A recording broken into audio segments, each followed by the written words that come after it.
पीछे वाले लेक्चर जो हैं वो लाजमी। Welcome to my channel principal Tarak. Dear student, 10th के मैथ का question number 2 exercise 1.1। x plus 1 x plus x over x plus 1 equal to 25 over 12। Student याद रखना, ये स्टैंडर्ड फॉर्म नहीं है, ये ओवर की शक्ल में है, फ्रैक्शन में है। तो स्टैंडर्ड फॉर्म में x square plus b x plus c equal to 0। तो सबसे पहले आपने करना ये है कि इसकी स्टैंडर्ड फॉर्म लानी है। स्टैंडर्ड फॉर्म लाने के बाद फिर आपने फैक्टराइजेशन मेथड जो है वो अप्लाई करना है। तो मैंने बताया था कि अगर इस तरह फ्रैक्शन यानी तो उनको दरमियान साइन जो है वो प्लस या माइनस की हो तो उनका एलसीएम लेते हैं। तो इन दोनों का अगर आप एलसीएम लेंगे तो आपके पास x इंटू एक्स प्लस 1 बनेगा। और करना यूँ है बिल्कुल उसी तरह कि ये जो आपका एलसीएम है x इंटू एक्स प्लस 1 आप ये ऊपर रखें और ये जो आपका डिनोमिनेटर है इस पर डिवाइड करें और आपके पास x प्लस 1 बच जाएगा। x प्लस 1 को अगर आप x प्लस 1 से मल्टीप्लाई करेंगे तो आपके पास ये फार्मूला बन जाएगा x प्लस 1 का स्क्वायर। ये 9th क्लास में आपने सीख लिया है। इसी तरह ये जो आपका एलसीएम है ये आपने ऊपर रखना है x प्लस 1 और ये डिनोमिनेटर सेकंड टर्म का जो है ये इस पर आप डिवाइड करें तो ये दोनों कैंसिल हो जाएंगी। तो आपके पास बचेगा x। अब x को x से अगर आप मल्टीप्लाई करें तो ये 9th में आप सीख चुके हैं x equal to x square, यानी कि इनकी बेस सेम हो तो पावर आपस में ऐड कर ली जाती है। तो ये वाली इक्वल के दूसरी साइड पर जो टर्म है इसी तरह आप लिख लें। फार्मूला है, ये फार्मूला अपने ओपन करना है। तो आपकी फर्स्ट टर्म का स्क्वायर प्लस सेकेंड टर्म का स्क्वायर प्लस 2 फार्मूले का, और फर्स्ट टर्म क्या है आपके पास x और सेकंड टर्म क्या है 1 और प्लस ये वाली टर्म उसी तरह x स्क्वायर। अब ओवर में चेक करें, x को x से मल्टीप्लाई कर दें, x square plus x equal to 25 over 12 उसी तरह। अब इसे सिंप्लीफाई करें, x स्क्वायर प्लस 1 का स्क्वायर 1 है, 2 को 1 से मल्टीप्लाई करें 2 और x वेरिएबल उसी तरह और x स्क्वायर आ गया। अब ओवर में x square plus x same उसी तरह 25 ओवर 12 उसी तरह। अब ये इसका जो कोएफिशिएंट है वो 1 है और इसका कोएफिशिएंट भी 1 है, दोनों को ऐड कर दें तो आपके पास 2x स्क्वायर आ गया और ये क्या है 2x और ये प्लस 1 जो है x square plus x equal to 25 over. तो डियर स्टूडेंट, ये आपने सीखा है कि अगर दोनों तरफ जो है वो ओवर में टर्में हो और दरमियान में इक्वल की साइन हो तो आप इन्हें क्रॉस मल्टीप्लाई कर लें। यानी कि इसका मतलब ये है कि आपने 12 को इन तीनों टर्मों से मल्टीप्लाई करना है और 25 से मल्टीप्लाई करना है। तो 12 को 2 से मल्टीप्लाई करें तो आपके पास 24x स्क्वायर, इसी तरह आपके पास 24x आ जाएगा और 12 से आप मल्टीप्लाई करेंगे, 12 को 1 से मल्टीप्लाई करेंगे तो 12 आ जाएगा। इसी तरह इस साइड पर देखें आप 25 को इसका जो कोएफिशिएंट 1 है इससे मल्टीप्लाई करें तो 25x स्क्वायर आ जाएगा और इससे मल्टीप्लाई करें तो 25x आ गया। अब आपने इनकी जो है वो तरतीब लगानी है। अब चेक करें, ये 24x स्क्वायर है और ये 25x स्क्वायर है, तो ये वाली टर्म बड़ी है तो आप ये तीनों टर्म जो हैं उस साइड पर ले जाएंगे। तो अब आप ऐसा करें, 25x स्क्वायर को आप ये वाली टर्म पहले लिख लें और ये उस साइड पर लेकर जाएंगे तो ये माइनस का 24x स्क्वायर हो जाएगा और इसी तरह आपके पास ये प्लस 25 है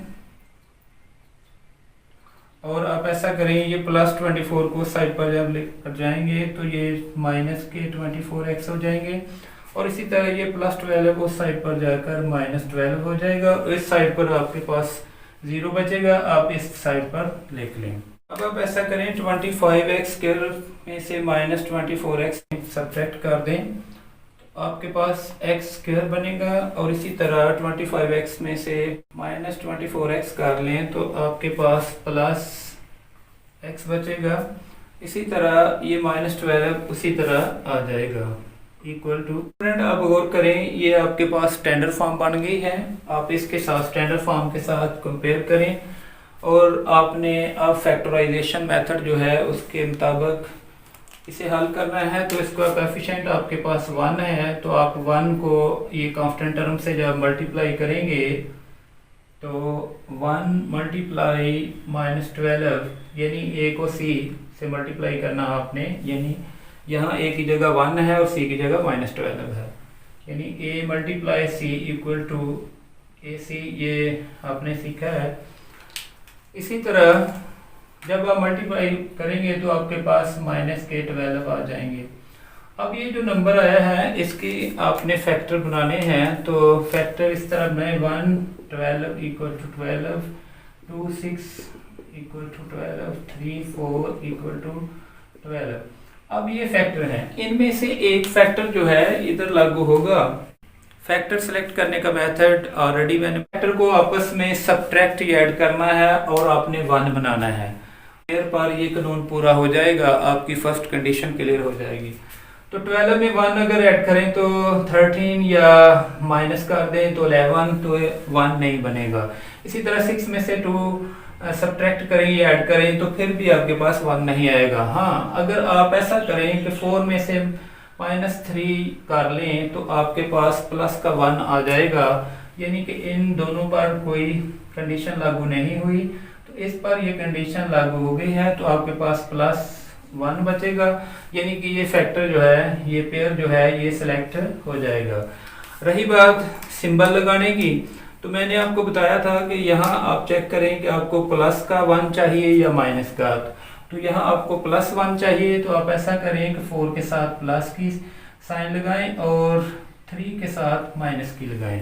तो जब आप +4 में से -3 करेंगे तो आपके पास +1 आ जाएगा, यानी कंडीशन नंबर 1 क्लियर हो गई। अब कंडीशन नंबर 2 है, माइनस को प्लस से मल्टीप्लाई करें तो माइनस आएगा, और 3 को 4 से मल्टीप्लाई करें तो आपके पास 12 आ जाएगा, यानी कि ये टर्म आनी चाहिए। तो ये सेकंड कंडीशन आपकी क्लियर हो गई। तो अब करना यूं है कि आपने इसकी जगह ये पेयर एडजस्ट कर देना है, तो x² -3x +4x। जी स्टूडेंट, अब आपने कॉमन वाला स्टेप करना है, इन दो टर्मों में से एक कॉमन लेनी है और इन टर्मों में से कॉमन लेना, और इन दोनों में से कॉमन जो टर्म है आपके पास वो x है, और ये ब्रैकेट लगा दें, प्लस इसी तरह इन दोनों टर्मों में से 4 आपके पास कॉमन है और ब्रैकेट लगा दें। और रही बात ब्रैकेट के अंदर जो आपने लिखना है वो इस तरह करें कि x को आप ऊपर रखें, x² और डिवाइड कर दें, ये जो कॉमन लिया है तो आपके पास x आ जाएगा। तो इसी तरह ये साइन उसी तरह, और ये 3x को अगर आप ऊपर रखें 3x और डिवाइड करें ये कॉमन टर्म पर, तो x से कैंसिल और 3 आ जाएगा, तो यहाँ 3 आ गया। इसी तरह आपने 4x को ऊपर रखना है, 4x और डिवाइड करना है 4 पर, तो आपके पास x आंसर आएगा, x लिख दें। इसी तरह -12 को आप ऊपर रखें और 4 पर डिवाइड करें तो आपके पास कैंसिल करें तो आपके पास -3 आएगा।